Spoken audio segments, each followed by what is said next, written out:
বিজয়ের পর ঠাকুরমশাইয়ের বাড়ি যাচ্ছি, আর মিষ্টি দেবো না তা হয়? বা ভালো করেছো। আমি তেলে ভাজা আর এক প্যাকেট সিগারেট নিয়েছি। চলো চলো, তাড়াতাড়ি চলো, কথা বলে এখানে সময় নষ্ট করা যাবে না।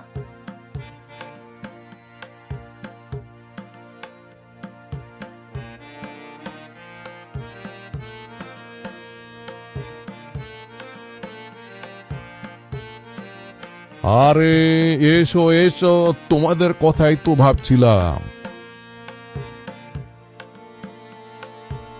শুভ বিজয়ের পুনর নেবেন ঠাকুরমশাই। হ্যাঁ হ্যাঁ, তোমরা দুজনে আমার আশীর্বাদ আর ভালোবাসা নিও। না ঠাকুরমশাই, এই বলে বিজয়া সারলে হবে না, একটা ভালো গল্প চাই আজ। ঠিক আছে ঠিক আছে, আগে তো বসো।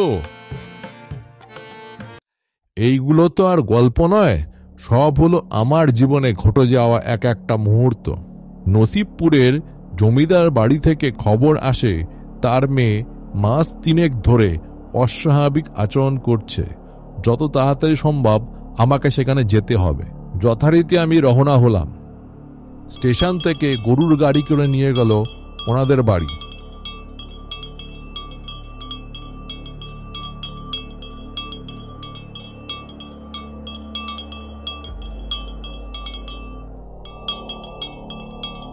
বাড়ির কর্তা অর্থাৎ বিশ্বনাথ চাটুর্যে বাড়ির বাইরে পাইচারি করছিলেন।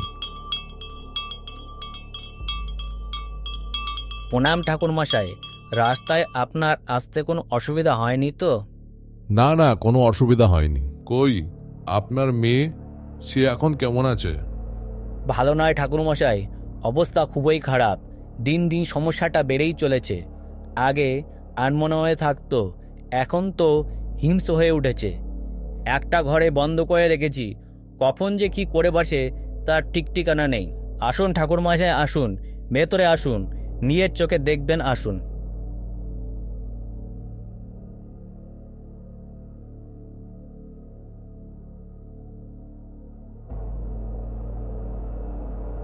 জমিদার গিন্নি সমানে কেঁদেই চলেছেন। আমার সঙ্গে ওই ঘরে প্রবেশ করল গ্রামে আরো কয়েকজন। সকলেই তারা ভীষণ ভীত ও চিন্তিত। গ্রামের ওজা নাকি জানিয়েছে এই মেয়ে কোনো এক ভয়ানক অশরীরীর কবলে পড়েছে। ঘরে ঢোকা মাত্রই একটা বাতাসের ধাক্কা আমার ওপর এসে পড়ল। দেখলাম মেয়েটা ঘরের এক কোণায় গুটিসুটি মেরে বসে আছে। ওই দেখুন, নিজের চোখে দেখুন, আমাদের দুর্ভাগ্য। 3 মাস আগেও মেয়েটা হাসি খুশি ছিল, সারাক্ষণ বাড়ি মাথায় করে রাখত, আর এখন ওর মুখের দিকে তাকালে বুকটা যেন ফেটে যায়। কিন্তু ওকে ঘরে আটকে রেখেছেন কেন? কি করব ঠাকুরমশাই, কদিন আগে ছাদ থেকে লাফ দিতে গিয়েছিল। ভয়ে ভয়ে থাকি, কখন যে কি করে বসে। সোনালি, আমার দিকে তাকাও তো, আমি তোমার কোনো ক্ষতি করতে আসিনি। সোনালি কোনো সারা শব্দ দেয় না, যেমনি বসেছিল ঠায় তেমনি বসে থাকে। তোমার নাম সোনালি তো? আমি কলকাতা থেকে এসেছি তোমার সঙ্গে কিছু কথা বলতে। হঠাৎ সোনালির দুটো চোখ যেন দপ করে জ্বলে উঠল। সে একটা কর্কশ পুরুষালী কণ্ঠে বলে উঠল, যেটা শুনে উপস্থিত সকলের গায়ে কাটা দেয়।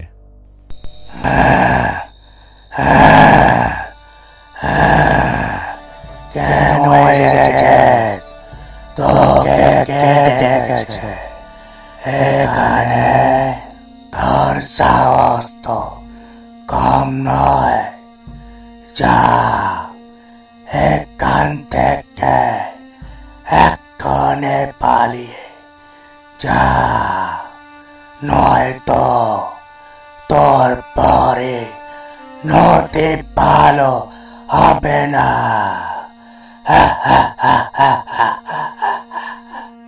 এরকম পুরুষালী কণ্ঠ শুনে সবাই পিছিয়ে যায়। বিশ্বনাথ বাবু বলে ওঠেন, শুনছেন শুনছেন, এ গলা ওর নয়, কোনো পুরুষের গলা। আমরা তো ভয়ে ভয়ে ওর কাছে ঘেঁষি না। কবে থেকে এই সমস্যাটা শুরু হয়েছে? আগে আমাদের গায়ের পুরুতমশাই পাঁচুকালী চক্রবর্তীর খুব ভালো একজন লোক ছিলেন, সাক্ষাৎ গুণী ব্যক্তি। তা মাস তিনেক আগেই তিনি গত হলেন। তার পরের দিন থেকেই সোনালির এই রকম অবস্থা। পুরোহিত মশাইয়ের মৃত্যুর পরের দিন থেকেই? কোনো কারণের? হ্যাঁ বাবা, সেই দিন দুপুরবেলা মেয়েটা পুকুর ঘাট থেকে স্নান করে এসে কেমন যেন আনমনা হয়ে গেল। কারোর সাথে কথা বলা না খাওয়া দাওয়া সব বন্ধ। আমি ভাবছিলাম বুঝি জ্বরের লক্ষণ, কিন্তু বিকেল হতেই কাঁপতে শুরু করলো। আর তারপর থেকেই এই কাণ্ড। মাঝে মাঝে আমাদের শ্রদ্ধেয় পাঁচুকলি ঠাকুরের নাম ধরে এমন সব গালাগাল দেয় যা মুখেও আনা পাপ বাবা। গালাগাল দেয়? যিনি গ্রামের এত শ্রদ্ধেয় পাত্র তাকে?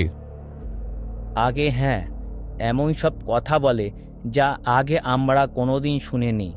আমরা তো ভাবতেই পারি না নিশ্চয়ই কোনো দুষ্ট আত্মা বা পিশাচ ভর করেছে ওর ওপর, যে আমাদের পূজনীয় পাঁচুকলি ঠাকুরের ওপর কোনো কারণে রেগে আছে।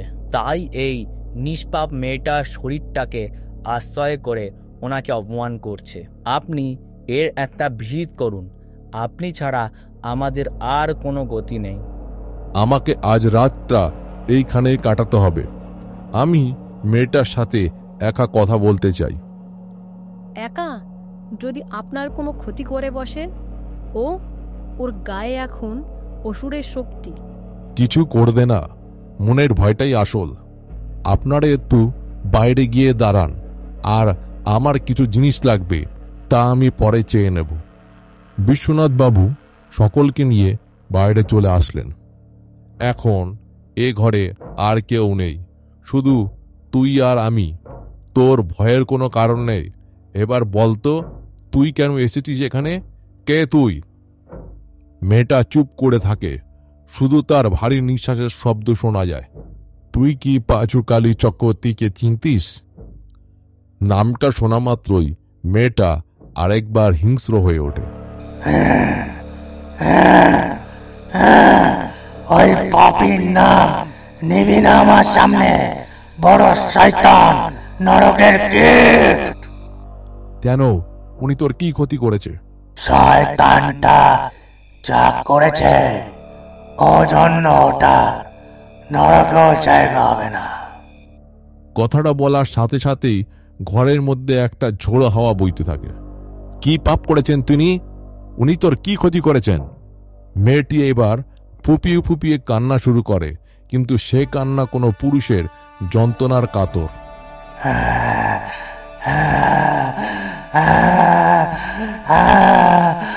আমি পাপী, আমার জন্য সব শেষ হয়ে গেল।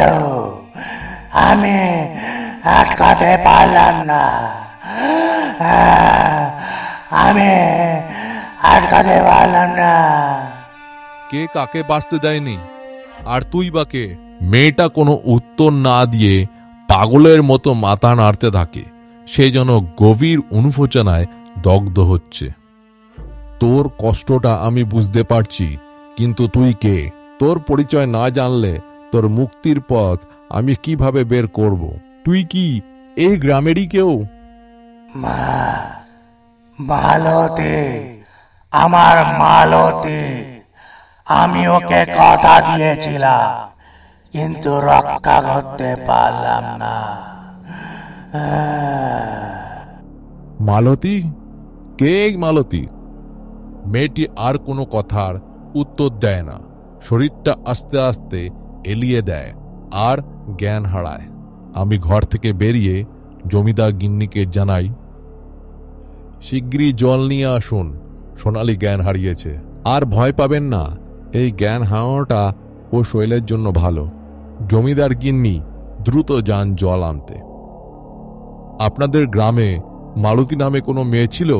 বছর খানেকের মধ্যে তার কি কিছু হয়েছে? প্রশ্নটা শোনা মাত্রই জমিদার বাবুর মুখের রং যেন ফ্যাকাশে হয়ে যায়। ও মালতী? হ্যাঁ, ছিল একজন। তো হঠাৎ করে তার কথা কেন? সে এখন কোথায়? তার সাথে কথা বলতে হবে। সে তো মাস 4 আগে মারা গেছে। গেছে? কিন্তু কিভাবে? অসুখ, একটা অজানা অসুখ হয়েছিল। পেট ফুলে শরীরটা হলুদ হয়ে বড় ভুগছিল। ভুগে মারা গেছে মেয়েটা। আহা, গরিব ঘরের মেয়ে, ভালো করে চিকিৎসাটাও পায়নি। ওর বাড়িটা কোন দিকে বলতে পারবেন? আমার ওর পরিবারের সাথে কথা বলা দরকার।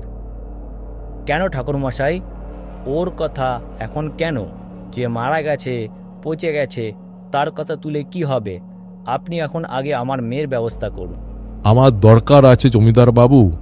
ভূত ছাড়তে শুধু মন্ত্র দিয়ে হয় না, রোগের কারণটাও জানতে হয়। কারণটা দূর করলেই রোগটা সেরে যায়। পরের দিন সকালে আমি একাই বেরিয়ে পড়লাম মালতীর বাড়ির খোঁজ করতে। গ্রামের এক প্রান্তে সেই ঘর। ঘরের সামনে একজন বিধবা নারী চুপ করে বসে আছেন। তার চোখে মুখে শূন্য দৃষ্টি। ইনিই মালতীর মা। মাসিমা, আমি কলকাতা থেকে আসছি। তা আমার কাছে কি মনে করে বাবা? আমার তো আর দেওয়ার কিছু নেই। যা ছিল তা তো ভগবান কেড়েই নিয়েছে। আমি কিছু নিতে আসিনি। আমি আপনার মেয়ে মালতীর ব্যাপারে কিছু কথা বলতে এসেছি। মেয়ের নাম শুনেই মায়ের পাথর হয়ে থাকা চোখ ছলছল করে ওঠে। আমার মরা মেয়েকে নিয়ে আবার কি কথা? ওকে তো সবাই ভুলেই গেছে। আপনার মেয়ে কিভাবে মারা গিয়েছিল সত্যি কথাটা আমাকে বলতে হবে মাসিমা। না বললে যে আরেকটা মেয়ের জীবন চলে যাবে। কেন বাবা এই সব পুরনো কথা তুলছেন? গ্রামের লোক যা জানে তাই সত্যি। অসুখে মারা গিয়েছে আমার মেয়ে, আর কিছু আমি জানি না। আপনি ভয় পাচ্ছেন মাসিমা। আমি জানি আপনি সত্যিটা লুকাচ্ছেন। আপনার মেয়ের আত্মা শান্তি পায়নি, সে কিছু বলতে চায়। এই কথা শোনার পর মালতী মা আর নিজেকে সামলাতে পারেন না, হাউ হাউ করে কেঁদে ফেললেন। কিছুক্ষণ পর ওনার মুখে সব শোনার পর আমি স্তব্ধ হয়ে যাই। ধীরে ধীরে সব জট খুলতে শুরু করে। বুঝতে পারি আসল ঘটনা কি। সোনালীর শরীরে কোনো পিশাচ বা অশুভ আত্মা ভর করেনি, করেছে এক যন্ত্রণা কাতর অনুতপ্ত আত্মা। কিন্তু সেই আত্মা মালতীর নয়, সেই আত্মা অন্য আরেকজনের। মৃত্যুর পরেও তাকে পাপবোধ মুক্তি দেয়নি। আজ আপনাকে আমার সাথে জমিদার বাড়ি যেতে হবে। সেখানে গিয়ে সকলের সামনে সব বলতে হবে। আমি কি বলবো বাবা? আমি মুখ খুললে ঠাকুর মশাইয়ের নামে কলঙ্ক হবে। গ্রামের লোক আমাকে আস্ত রাখবে না। তিনি দেবতা ছিলেন, গ্রামের সবাই তাকে মান্য করত। দেবতা ভুল করে মাসিমা, আর এই জন্যই আজ আরেকটা মেয়ের জীবন নষ্ট হতে চলেছে। আমি কথা দিচ্ছি আপনার কোনো ক্ষতি হবে না। আচ্ছা ঠিক আছে বাবা, আমি যাব। এরপর আমি সেখান থেকে বেরিয়ে আরো কয়েকটা কাজ চট করে সেরে ফেলি। সেদিন সন্ধে আমি মালতীর মা আর গ্রামের হাতুড়ে ডাক্তার নিরঞ্জনকে নিয়ে জমিদার বাড়িতে হাজির হলাম। সেখানে আরো সকলে উপস্থিত আছে। বলুন মাসিমা, আজ সকলের সামনে সত্যিটা বলুন। সত্যিটা বলার সময় এসেছে। আচ্ছা, এই সব কি হচ্ছে? একটু স্পষ্ট করে বলবেন, এই সব কি হচ্ছে? ধৈর্য রাখুন বিশ্বনাথ বাবু, আপনি যেটা চান আমি সেটাই করছি। এবার বলুন মাসিমা। মেয়েটা একদিন কেমন যেন মন মরা হয়ে থাকতো। কিছু খেতে চাইতো না, একা একা বসে কাঁদতো। তারপর একদিন জানতে পারলাম ওর পেটে সন্তান এসেছে। তারপর মালতী রোজ বিকালে মন্দিরে যেত। ঠাকুর মশাই ওকে খুব স্নেহ করতেন। ওই বিশ্বাসটাই কাল হলো বাবা। এটা শুনে ওইখানে উপস্থিত সকলে স্তব্ধ হয়ে যায়। এ কথা জানার পর আপনি কি করলেন? আমি তো ভয়েই শেষ। ওর বাবা নেই, আমি একা বিধবা। কি করে লোক মুখে দেখাবো বাবা? তারপর ঠাকুর মশায়ের কাছে গেলাম। তিনি সব শুনে বললেন, চিন্তা করিস না, আমি সব সামলে দেব। সম্মানহানির কোনো ভয় নেই। আমি থাকতে তোদের কোনো চিন্তা নেই। কিভাবে সামলালেন তিনি? তিনি গ্রামের ডাক্তারকে ডেকে পাঠালেন। গ্রামের হাতুড়ে ডাক্তার। ডাক্তার এসে নিরঞ্জন এসে গর্ভপাত করানোর চেষ্টা করেছিল, তাই তো? মালতীর মা মাথা নেড়ে হ্যাঁ বললেন। কিন্তু তাতে আর রক্তপাত বন্ধ হয়নি। মেয়েটা সারা রাত ছটপট করতে করতে ভোরে সব শান্ত হয়ে গেল। ঠাকুর মশাই সবাইকে বলে দিলেন অজানা অসুখে মরেছে। ভয়ে আমিও আর কোনো কিছুই কাউকে বলিনি, বলতে পারিনি। আমার যে কেউ নেই বাবা, আমার যে আর কেউ নেই। সকলে স্তব্ধ হয়ে মালতীর মার কথা শুনছিল। এবার আমি মেয়েটিকে উদ্দেশ্য করে বলে উঠলাম, পাঁচুকালী চক্রবর্তী, আমি জানি আপনি এখানে আছেন। আমি সব জানি মালতীর সাথে আপনি কি করেছেন, কিভাবে তাকে আর তার সন্তানকে মেরে ফেলেছেন সব। মেয়েটি স্থির চোখে তাকিয়ে থাকে, তার মুখে কোনো অভিব্যক্তি নেই। আপনার পাপের কথা লুকিয়ে রেখে লাভ নেই। আপনি মালতীকে স্নেহ করতেন, হয়তো ভালোবাসতেন, কিন্তু লোকে লজ্জায় ভয়ে নিজের সম্মান হানির জন্য, সারা জীবনে অর্জিত সম্মান রক্ষা করার জন্য আপনি তাকে খুন করেছেন। মেয়েটির চোখ দিয়ে টপ টপ করে জল গড়াতে শুরু করে। আবার সে পুরুষালী কণ্ঠে বলে ওঠে, কিন্তু তাতে রাগ বা হিংসা নেই, আছে শুধু গভীর যন্ত্রণা আর সীমাহীন অনুশোচনা। আমি আমি আমি ওকে মারতে চাইনি। আমি সত্যি ওকে ভালোবাসতাম, কিন্তু আমি ভয় পেয়ে গিয়েছিলাম। আমার সারা জীবনের সম্মান, শ্রদ্ধা, মানুষের বিশ্বাস সব এক মুহূর্তে ধুয়ে মিশে যেত। আমি কি করতাম তখন? আমার মাথায় কোনো উপায় আসছিল না। আপনি পাপ করেছেন, আর সেই পাপের আগুনে আপনি নিজে জ্বলছেন। আপনার আত্মা শান্তি পাচ্ছে না, তাই এই নিরীহ মেয়েটার শরীরে আশ্রয় নিয়েছেন নিজের কথা বলার জন্য, নিজের পাপ স্বীকার করার জন্য। আমার ভুল হয়ে গেছে বাবা, আমার ভুল হয়ে গেছে। ঠাকুর মশায়ের কথায় আমি এই পাপ করেছি। আমাকে ক্ষমা করে দিন, ক্ষমা করে দিন আমাকে। তোর কোনো দোষ নেই নিরঞ্জন, সব দোষ আমার। আমি তোকে জোর করেছিলাম। আমি আমি মুক্তি চাই। এই যন্ত্রণা আর সহ্য হচ্ছে না। প্রতি মুহূর্তে মনে হচ্ছে যেন আমি আগুনের মধ্যে জ্বলছি। আমি মুক্তি চাই। মুক্তি মুক্তি আপনি তখনই পাবেন যখন আপনার পাপের কথা সবাই জানবে, যখন মালতী ন্যায় পাবে। সামনে গ্রামের লোক দাঁড়িয়ে আছে, আপনি সবার সামনে ভুল স্বীকার করুন, তবেই আপনার মুক্তি হবে। ঠাকুর মশায়ের আত্মা কিছুক্ষণ চুপ করে থাকে। বাইরে তখন সম্পূর্ণ নীরবতা। সবাই কান পেতে আছে কথা শোনার জন্য। হ্যাঁ, আমি পাপী, তোমাদের পূজনীয় পাঁচুকালী চক্রবর্তী একজন করে। আমি মালতীর বিশ্বাস ভঙ্গ করেছি, তার সর্বনাশ করেছিলাম।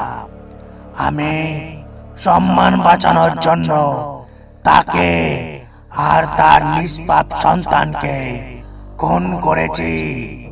আমি ভণ্ড, আমি শয়তান, আমাকে তোমরা ক্ষমা করে দাও। কথাগুলো শেষ করার পর সোনালীর শরীরটা একটা প্রবল ঝটকা দিয়ে শান্ত হয়ে যায়। ধীরে ধীরে সে জ্ঞান হারায়। হে ভগবান, আমার মেয়েটার কি হলো? সোনালি, ও সোনালি। ভয় পাবেন না, এবার আপনার মেয়ে সম্পূর্ণ মুক্ত। পরদেহীটা ওর দেহ ছেড়ে চলে গেছে। তাহলে বুঝতে পারলে তো, ভণ্ডামির আড়ালে কিভাবে মানুষের দুর্বলতার সুযোগ নিয়ে এরা মানুষের সাথে বিশ্বাসঘাতকতা করে।